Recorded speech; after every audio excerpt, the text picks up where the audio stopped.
We can learn a lot about life if we pay attention to life. And we can learn a lot about life, especially when we pay attention to life during the summer. It can teach us a lot of things.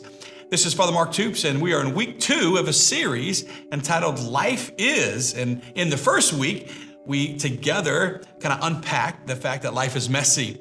And sometimes life during the summer can reveal to us that my life is messy and your life is messy, and we're all in this together. Our lives are messy.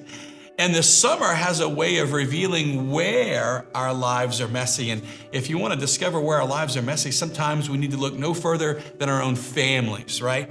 The summer can act like a magnifying glass. It can intensify the things that are really, really good, and it can reveal to us and maybe even accentuate where the strains are.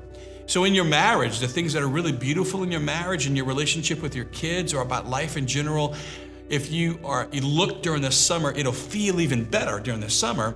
And because of the decisions that have to be made about where we're going to spend our time or money or parenting, or kids don't have the structure of school, right?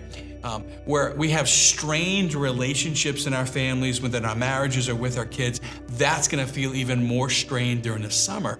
And so life can be messy, and our families are messy. And a lot of times when you and I struggle with the messiness inside our families, we can fall prey to 3 things. Number 1, we can judge our families. Number 2, that leads us into comparing our family to other families. And then when we compare our family to other families, we can hear a whisper that we're alone.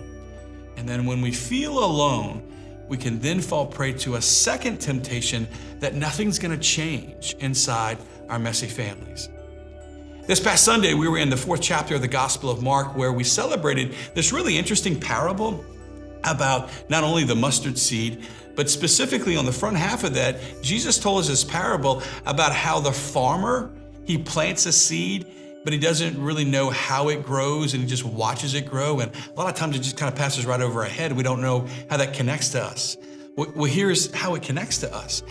Even though the farmer doesn't see the seed growing under the soil, doesn't mean that nothing's happening underneath the soil. It just means that he can't see it, right? Mother Nature's at work even when we can't see it. That's what the farmer knows. The same is true with your messy family. There may be times in your life when you've asked God for a miracle. There may be times in your life when you've asked God to bless you, and you don't see change in your family. You don't see change in your marriage. You don't see change in your kids. But what we can understand is that even when we don't see God doing something, we can trust that God is doing something. So be encouraged. The fact that even though you don't see God active in your messy family doesn't mean that He's not there.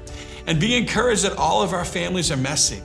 If you want a little insight on how to pray with the messiness of your family or even the messiness of life, go to our website, htdiocese.org, click on the button about homilies, and you'll find not only other homilies from other preachers, but you'll also find right there on the landing page ways that you can pray this week to find God in the midst of your life, especially when it's messy.